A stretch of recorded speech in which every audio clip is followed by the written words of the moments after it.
welcome back Trinidad and Tobago, where we continue with the program. But before we do so, we'd just like to wish our very own cameraman and jack of all trades, Marvin Anu, a very happy birthday. We enjoy working with you. We love you very much, and we wish you all of God's blessings today and forevermore.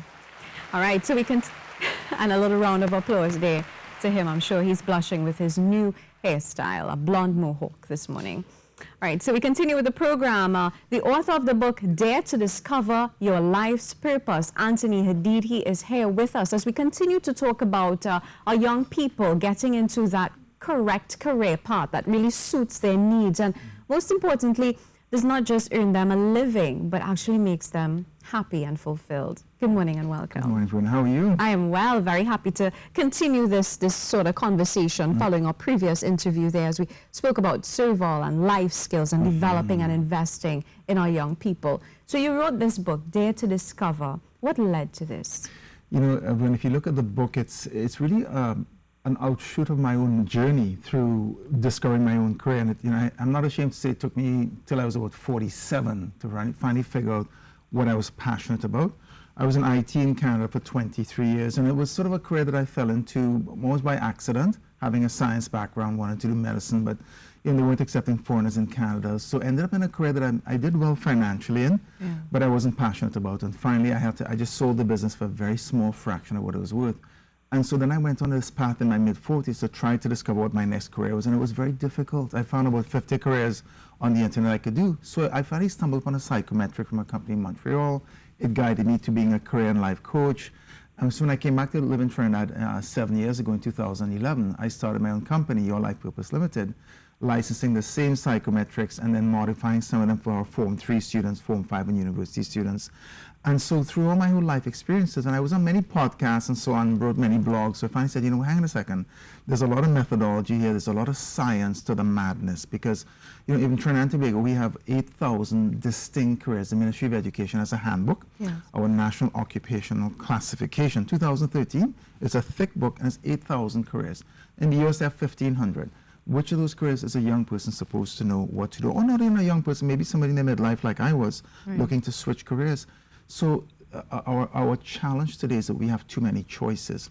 So the book describes how you can use psychometric assessments coupled with career and life coaching and the use of spirituality to really help you. So it's really using your intelligence, your logic and reason with the assessments, your emotional intelligence as well. And let's not forget, God is on with the crystal ball. He can tell which career path you'll be most successful in. So using the three components of our human makeup, I say that there is a way to navigate that ideal career that you're passionate about, that can make you a decent income, and that there's availability of jobs in the marketplace, right? And so, and the way the book flows is that really you can pick up the book at any point and pick any chapter you want and just focus on that chapter. You don't have to read from cover to cover. I know nowadays people have a short attention span, So any chapter in the book can actually change your life, because it's really about the theory behind it, the practice, and also there's some live cases of clients of mine who came to me. I changed their names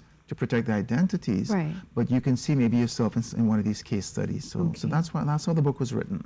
Now, in writing this book, you would have done a significant amount of research and thinking. So let's talk a little bit about figures in terms of how many people are really unhappy with what they do. I'd love to shake your hand for that question, because there have been many studies done in the US and even here, and studies show that between 50 to 80% of people in the workplace do not like the careers they're in.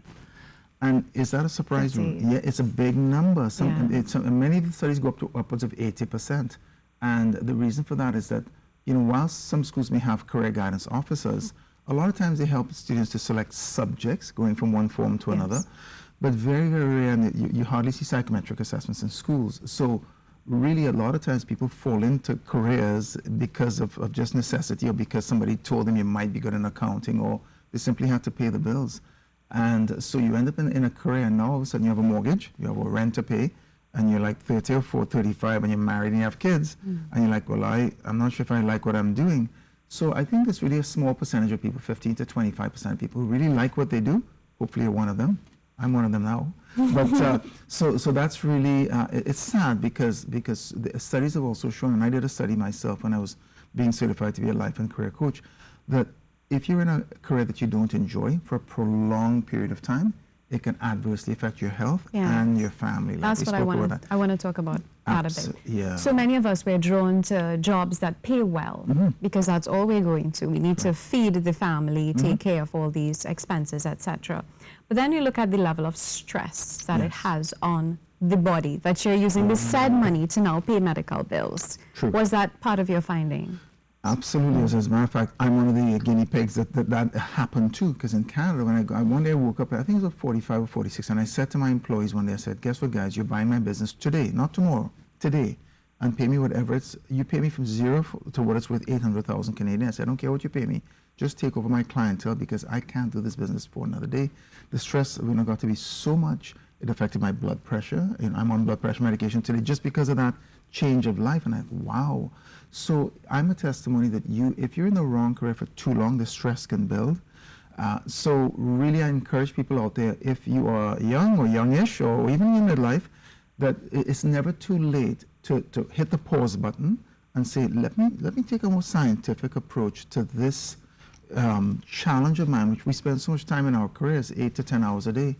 So I really encourage your viewers out there, there is a way to find that passionate career that you're about. And there are other chapters in the book, for example, how to advance in my career. You may actually like your career, you don't know how to advance. Right. There's another one is entrepreneurship for you. There's another one. That's actually a question, being a business person, and how do you identify that in a person that you assess? Are there certain things that you look for? You do. As a matter of fact, the assessment that we have, the main assessment for career guidance is called the Vocational Style and Career Assessment, either for adults or for senior students or for Form 3 students. But there's a metric in there that calls entrepreneurship. And it tells you from 0 to 100 what your scale of likelihood. Anything above 50 means that you can be an entrepreneur. Okay. And there's one of the Holland codes called enterprising. And if you're strong in enterprising, it means the chances are you'll be good at starting your own business. In the chapter, though, I caution my readers to say, entrepreneurship, let's say, could be for you, but sometimes you have to work first in the working world for 6, 7, 8 years. That's like I did in GE for 8 years in Canada. Once I worked for them for 8 years, I developed contacts, a reputation. I was good at what I did. And, I had a sort of a network of clients out there. So eventually, I was able to make the break on my own. So even though entrepreneurship could be for you, there's also a right time and a right way to do it. And you also have to take a deep breath, because when you first become an entrepreneur, you'll be doing the technical work or the selling and the accounting and the... You're doing everything. You're doing everything, correct, until you're able to hire staff. Correct. And sometimes you have to work out of your home. So the book describes even all the do's and don'ts of becoming an entrepreneur. So all of that's in there. There's another chapter called Oil Change on a Moving Car, which means how do you, for example, in my midlife, how do you switch careers? It's risky. It's risky because the car has to keep moving. You have to keep paying your bills. So that means some studies after hours, and so you can do it, But, wonderful. Yeah. Is there a number to call for further information? How do we get this book? Where is it available? Right, it's available at Nigel Can today. Wonderful. And we're having the official launch at West Mall, the Atrium, this coming Thursday at 7 p.m. So if anybody wants to show up at West Mall, I'll autograph the book for you. But it's in Nigel Can for now, and within the next coming months, it'll also be in the rest of the bookstores. It's $149.95, and so it's called Dare to Discover God's Plan for Your Life Purpose. A small price for an exceptional impacting Absolutely. Piece of information. Really, really great chatting with you. Always a pleasure chatting with you. Thank you so much for taking the time to prepare this book for us as well. Great. Investing in Lives. Well, that's our show for today. Thank you so much for staying with us. News is up next. I'm Vuna Bharat. Have a great one.